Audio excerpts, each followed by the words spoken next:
I asked y'all what you want to see from me, and y'all told me story times. So, without further ado, let's get into this video right quick. First and foremost, of course, I have my tea. I'm going to be drinking my tea. This helps with weight loss. The blunts just relax me, if you feel what I'm saying. Can y'all see me? Let me try to fix this setting, and then I'll be right back. Don't go nowhere. Don't try to scurry off. Don't try to, make sure you thumbs up the button and subscribe while I'm trying to fix the camera. I'll be right back. Okay, so change of scenery. We're outside. It actually looks like it's about to rain, so I'm gonna hurry up and tell this story time super duper quick. I changed the lens for y'all so we can get real personal, kiki. You know what I'm saying? Get a little sip, get a little something that might relax you while we get into the story time. There's tea. There's definitely tea. So, I don't even know where to start, honestly. Y'all see the title. Y'all see the vibes. Y'all know what it is, you feel me? No, but for real, all I can really say is it was childish. That's what we're gonna start off at. We're gonna start off at very, very much childish on everybody's part, okay? Once upon a time, I was a teenager.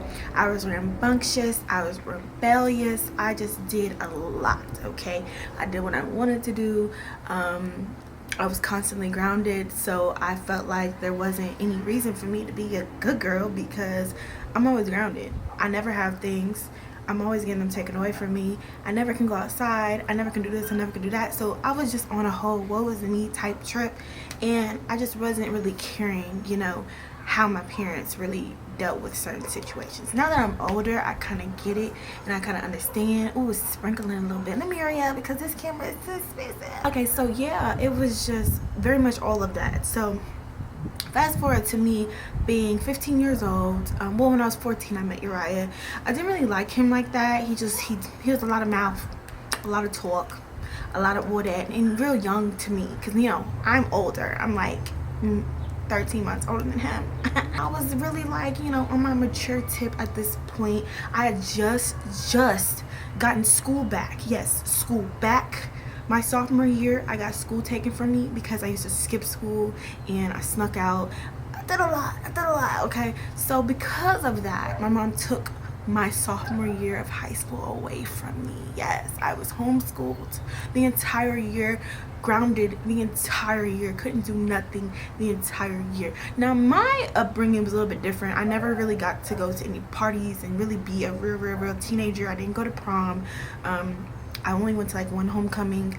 I didn't do a lot, okay? And this was the result of that. Like, me being rebellious was the result of me being grounded for things like talking, running my mouth. Y'all know I like to run my mouth, so when I would do that, I would get grounded instantly. And because of that, it just kind of, my childhood isn't a very happy one for me, okay?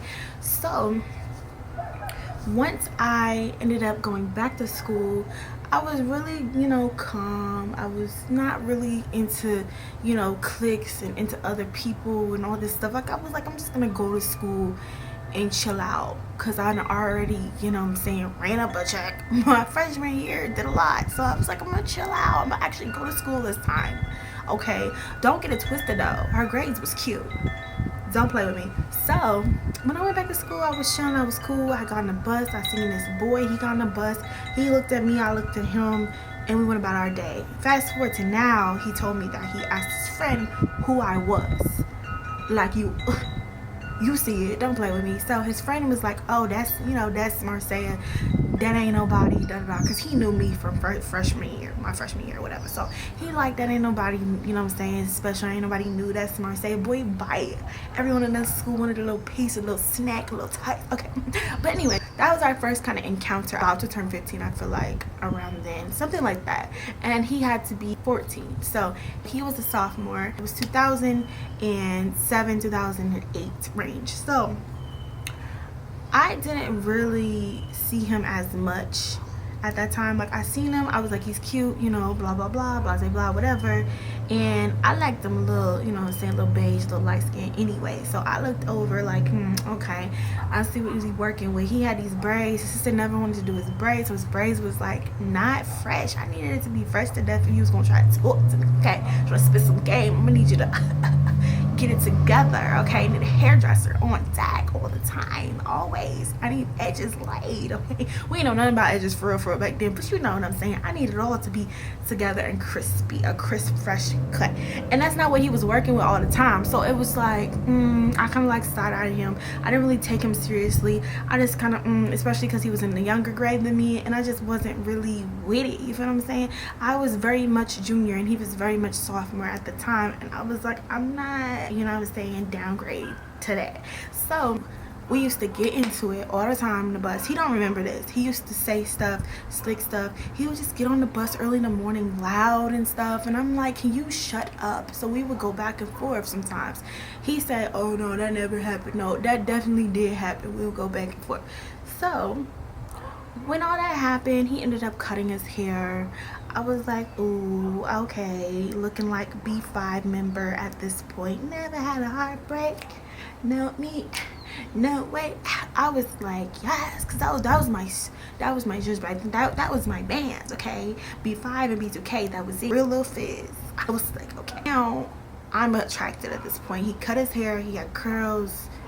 I was like, okay, there's a lot of potential. I'm seeing a lot of potential right now, and I got really excited, like, okay, like, yeah, I can, you know what I'm saying. So let's just fast forward to us dating, because the how we met and how we got together part can be a whole nother story time, but let's just fast forward to us dating. So now we're dating, right? And I'm asking my mom, you know, can he come over? Can I talk to him? Can I go to homecoming with him? Can I go to prom with him? Like, it was not even before prom. It was just like, can I do this? Can I do this? Can I do this? Can I do this? Can I go out? Can I do this? Can I do this? It was always no. Your grades need to be, I think she said 3.0 before you can date. So this was, I had to be 16 and I had 3.0. So when I turned 16, this was a year of us already dating. I had a 3.0. I came to my mom and I said, look, I have a 3.0. Can I date Uriah? At this point, she knew who Uriah was because she had seen him around, and he used to come like by the house and stuff like that. And she kind of like figured we had a little thing going on, a little crush, a little whatever. So I told her, I let her know who it was, and I was like, can I date him? And she said, no.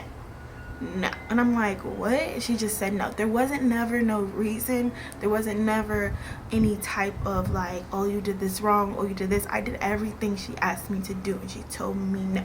And that one doesn't remember that either. My mom will say to my face, I don't remember that. And I'm like, that's crazy, because I remember every little bit in detail of this story. So that happened, and I just kind of got in my feelings, really honestly. And I feel like I'm gonna take that and I put it into parenting in a different way for my kids, because if you don't have any, like, if you just ask for something and you don't have anything and any type of even hint that it could possibly happen, it's something that you really want. I wanted to date who I wanted to date, not who she wanted me to date.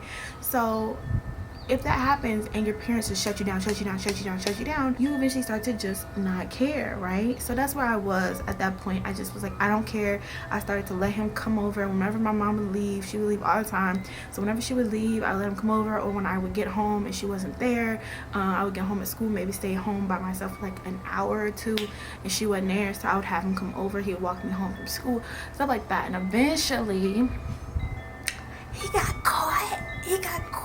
Yes, he got caught a lot of times, actually. About a good 5 times, I believe. It's by my dad and the rest is by my mom. So the first time, I think she actually caught him in the house. She would see him like running from the house, but she could never like prove it. She could say whatever she wanted to say. I was grounded, whatever, but she could never really super prove it. You know what I'm saying? She would just see him running from the house, from behind our house. And we lived in base housing at the time. My dad was in the Air Force, so I was a military brat and all that jazz. And so yeah, I was like, you know what I'm saying, he would come over because his sister was in the Army and he lived with his sister, so he would come over from, you know, the other side of base housing and come over to where I lived, and we would just, you know, say kiki, whatever, you feel me? So then once she started to see him and realized that I was breaking the rules, he was breaking the rules, because she ended up telling him to his face, like, I don't want you here. When she ended up finding him like there, whatever, she was like, don't come back here, da da da da. She used to try to say little side stuff like, oh, I could drag you in the house and kill you, like crazy. My mom's crazy. My mom is insane, okay? And one day, the first day that she found him, she walked in, ran up the steps, because she came too fast. The way that my mom would come, I would see her come from up this way. So that day, she came from this way. It was like another street that you can come, and I wouldn't have enough time to, like, you know what I'm saying, run him out the house. So she came from this way, and he didn't have time to run, so he just basically jumped into my closet, and I'm sitting there like, oh my god, oh my god, oh my god, I'm freaking out, I'm stressed, girl. Freaking out. She comes in, runs up the stairs. My sisters are still in the car, runs up the stairs, busted in my room, and was like looking around. She ended up looking over at the closet. She said that because I have so much stuff in my closet, he couldn't fit in my closet, so she could just see like the tip of his nose. So she was like, and so he ended up just coming out the closet. She turned around and she smacked me right in front of my boyfriend. I was so embarrassed. I was so distraught. I was so over it. And that's really how she kind of caught us in everything. Like, after that, it was just really, like I said, I just really did not care at that point. I could never do nothing. Every time I asked to do something, I couldn't do it. Grades wasn't helping, changing it. I was just, my mom wanted to shelter me. I'm the oldest, and I'm her first, and you know what I'm saying, and the first girl, and all that stuff. So she just wanted to shelter me and did not let me date whatsoever. So I had to deal with that, and also deal with having a secret relationship with Uriah. So after all that happened, I told her at 17 that I was moving out. I was over it. I was going to live with Uriah. I was done. I was getting married to him, da da da. All this stuff I said did come to pass, obviously, but it made her have a type of hatred in her heart for him, like, really honest. Some people was like, no, she don't hate him.